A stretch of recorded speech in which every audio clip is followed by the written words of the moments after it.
जय सिया राम, राधे राधे। कैसे हो आप सब? आई होप आप सब अच्छे होंगे। क्या था द्रौपदी का सच, किसका थी अवतार और कैसे बन गई महाभारत की नायिका, आइए जानते हैं। शिव और वैष्णव परंपरा के अलावा भारत में जो एक और अस्तित्व शाखा है उसे शक्त परंपरा के तौर पर जानते हैं। शाक्त यानी कि शक्ति को अपना इष्ट मनाने वाले लोग। इस परंपरा में शक्ति का मूल एक देवी ही है। देवी यानी एक स्त्री। यह स्त्री ब्रह्मांड की पहली स्त्री है और इसी में ब्रह्मांड की उत्पत्ति हुई। देवी पुराण में इसका जिक्र कुछ ऐसे होता है कि शक्ति की स्रोत एक देवी ने अपनी शक्ति को 3 तत्वों में बांटा: सृजन, विकास और विनाश। यही तीनों ब्रह्मन विष्णु महेश है।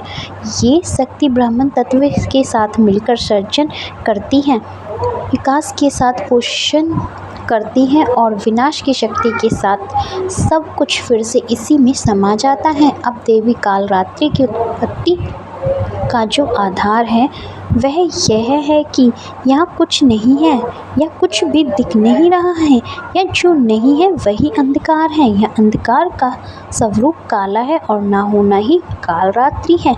सृजन, विकास और विनाश में यही कालरात अलग अलग रूप लेकर सहायता करती है। देवी काली या कालरात्रि ज्ञान का ही प्रतीक है, जिनके अंदर चेतना का उज्ज्वल प्रकाश भरा है। देवी भगवती पुराण, मार्कंडेय पुराण और दुर्गा सप्तशती प्रमुख रूप में देवी ने 9 दिव्य स्वरूपों का वर्णन किया है। यह 9 स्वरूप नवरात्रि के 9 अलग अलग दिनों की एक मुख्य देवी है। शैलपुत्री, ब्रह्मचारिणी, चंद्रघंटा, कुष्मांडा, स्कंदमाता, कात्यायनी, कालरात्रि, महागौरी, सिद्धिदात्री। इसमें 7वीं देवी कालरात्रि है, जो देवी काली का ही सौम्य स्वरूप है।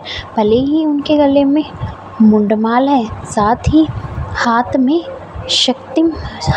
रक्तिम, खड्ग और खप्पर है, लेकिन फिर भी उनका हृदय भक्तों के लिए द्रवित होता है। लेकिन जब धर्म का विनाश और अधर्म की उन्नति होती है तो इन्हीं देवी के क्रोध से काली के अन्य क्रोधी स्वरूप सामने आते हैं।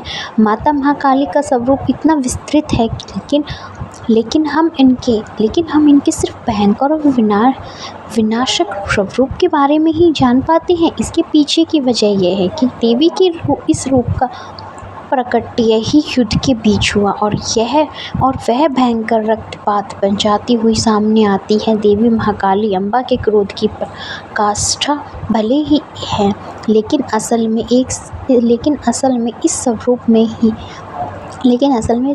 में ही वह अपने ममता और अपनी करुणा में संसार को खींचती हैं। अपने भक्तों की रक्षा के लिए देवी ने कई बार प्रत्यक्ष तो उससे भी अनगिनत बार परोक्ष रूप में अवतार लिए हैं। भगवान विष्णु जब नरसिंह अवतार लेने वाले थे तब उनकी प्रेरणा देवी का क्रोध ही था। उन्हीं की रुद्र शक्ति से भगवान ने यह अवतार लिया और हिरण्यकश्यप का वध किया था। इस तरह उनके 12 अवतार में देवी की शक्ति 12 ही ने उनकी सहायता की थी। यह भी महाकाली का ही एक स्वरूप है। इसके अलावा रामायण में भी देवी की उपस्थिति नजर आती है और राम की शक्ति पूजा वाले प्रसंग में युद्ध से पहले देवी दुर्गा श्री राम के तप से प्रसन्न होकर प्रकट होती है और आश्वासन देती है कि रावण से युद्ध के दौरान उनकी सूक्ष्म शक्ति ही असुरी शक्ति का विनाश करेगी।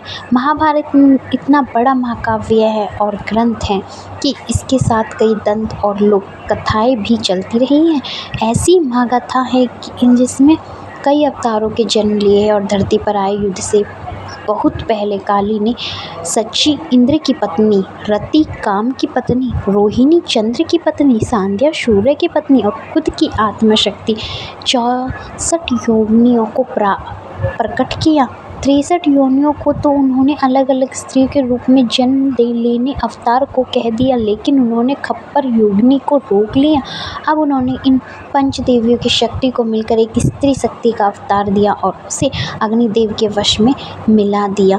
अब जब द्रौपद ने ऋषि उपयाज की सहायता से पुत्र कौमेष्टी यज्ञ किया तो वरदान के रूप में दुष्ट प्रद्युम्न का जन्म हुआ। इसके बाद द्रौपद यज्ञ पूर्ण किए बिना लौटने लगे तो ऋषि ने ललकारा, आप बिना पूर्णाहुति के नहीं जा सकते? अग्निदेव आपको कुछ और भी देना चाहते हैं? द्रौपद ने पूछा। ऋषि बोले, एक पुत्री बिना उसके परिवार पूर्ण नहीं होगा। द्रौपद जो सिर्फ बदले के लिए पुत्र चाहता था, उसने इस बात को सिरे से खारिज किया, लेकिन ऋषि ने श्राप देने का भय दिखाया। तब द्रौपद ने गुस्से में अभ्रक, सिंदूर, कपूर, लौंग और इलायची की 5 आहुति यज्ञ में डाली और जोर जोर से कहने लगे, अगर देवता दे सकते हैं तो मुझे कालिंदी पुत्री दे, उसे सारी अपवित्रता मिले, जीवन भर अपमान मिले, वो कष्ट में ही जीवन गुजारे दे और सारा जीवन श्रापित हो जाए। द्रौपद को लगा था कि देवताओं के पास सिर्फ पवित्रता ही होगी और जैसी पुत्री मैं मांग रहा हूँ वो मांग सुनकर देवता हाथ डाल देंगे। और लेकिन अभ्रक की आहुति डालते हुए तो भूल गया कि उसने चंडिका को बुलाया है और कपूर डालकर उसने घुमावती को पुकारा है और लौंग इलायची की आहुति में से तारा मांगती को पुकारा है।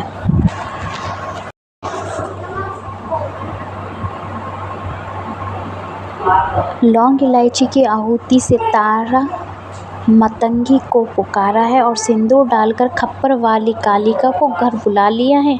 लिहाजा यज्ञ से द्रौपदी प्रकट हुई। इस तरह देवी कालरात्रि के हाथों लिखी जा रही एक धर्म युद्ध की पटकथा का पहला सोपान पूर्ण हुआ।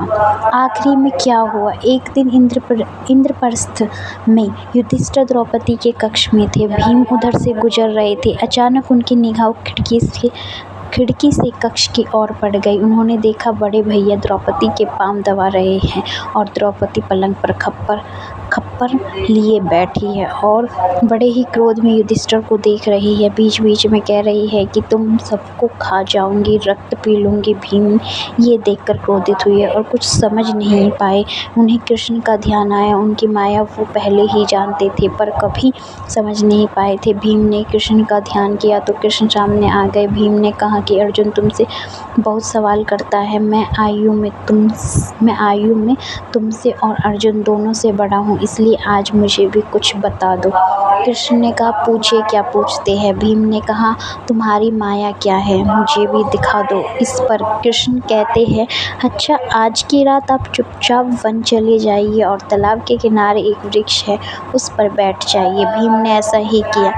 उधर रात गहराई और अचानक ही वहाँ प्रकाश फूटा और सरोवर के किनारे कई सिंहासन लग गए। थोड़ी देर में इंद्र, मारुत आदि देवता और योगी योगिनियाँ भी प्रकट हुई। उसके बाद भीम ने देखा कि द्रौपदी अपने उसी भयंकर रूप में चली आ रही है। पीछे महाराज युधिष्ठिर समेत उनके सारे भाई और सबसे पीछे नारायण भी है। द्रौपदी सबसे ऊंचे सिंहासन पर बैठे गई और युधिष्ठिर ने फिर से क्षमा मांगते हुए अभयदान मांगा तो द्रौपदी क्रोध में फुफकारने से लगी और भीम ने देखा कि क्रोधित हुए द्रौपदी का रंग काला पड़ने लगा और वह धीरे धीरे काली मांस में ही बदल गई और अब वहाँ जो भी योगिनी उपस्थिति थी वह सब रक्त दे ही कहने लगी और खप्पर पटकने लगी।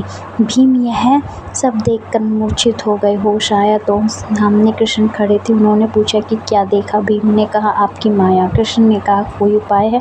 भीम ने कहा, आप बताइए। कृष्ण ने कहा, आप दोपहर जब द्रौपदी भोजन से तो खाना मत, छूना भी मत, और जब पूछे कि क्या चाहिए तो कहना एक वचन। भोजन परोसते हुए द्रौपदी मना नहीं कर सकेगी। भीम ने ऐसा ही किया। पंचाली ने पूछा, क्या चाहिए? भीम ने तपाक से कहा, हम पांचों का अभय।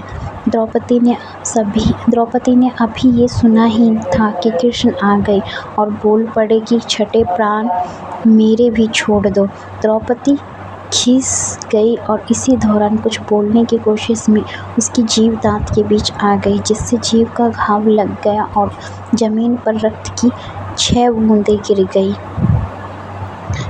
इतने में द्रौपदी सावधान हो गई और अन्य बूंदें गिरने से बचा लिया। फिर उसने कहा, ठीक है माधव, जैसा आप कहे। ऐसा कहते ही पांडवों और कृष्ण को अभय दान मिल गया। महाभारत युद्ध में यही योद्धा जीवित बचे, बाकी मारे गए या फिर श्राप झेलते रहे। युद्ध में अर्जुन नारायण का नियमित बना, नारायण काली के लिए माध्यम बने और काली का काल रात्रि रूप महाभारत में खप्पर भर भर कर रक्त पीता रहा। द्रौपदी असल में कौन है? इनकी वानगी हमें तब देखने को मिलती है जब वह दुशासन की छाती की लू से बाल धोती है। नवरात्र में महासप्तमी, महाअष्टमी, महानवमी, ये 3 दिन बेहद खास होते हैं। खास तौर पर ये तीनों ही दिन क्रमश शक्ति, ज्ञान और ज्ञान के होते हैं। सभ्य रूप में ये काल रात्रि महागौरी और सिद्धिदात्री देवी का दिन होता है। यही माँ लक्ष्मी, माँ सरस्वती और माँ काली है। महाकाली स्वरूप इतना विस्तृत है कि इनके साधिका रूप के ही 8 अलग नाम हैं। दक्षिणी काली, श्मशान काली, मातृ काली, काम कला काली, ग्राम काली, अष्ट काली, सिद्ध काली, भद्र काली देवी की आराधना आप जिस भी रूप में करें वह आपका कल्याण ही करेगी। तंत्र विद्या में भी माँ काली के अघोर स्वरूप की पूजा की जाती है।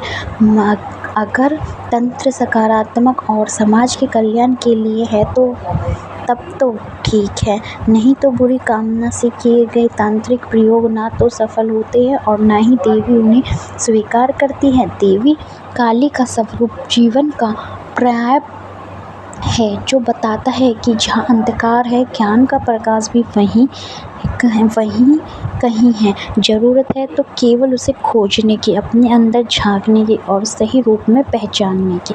जय सिया राम। वीडियो अच्छी लगे तो प्लीज़ चैनल को लाइक एंड सब्सक्राइब करना ना भूलें। Thank you for watching this video.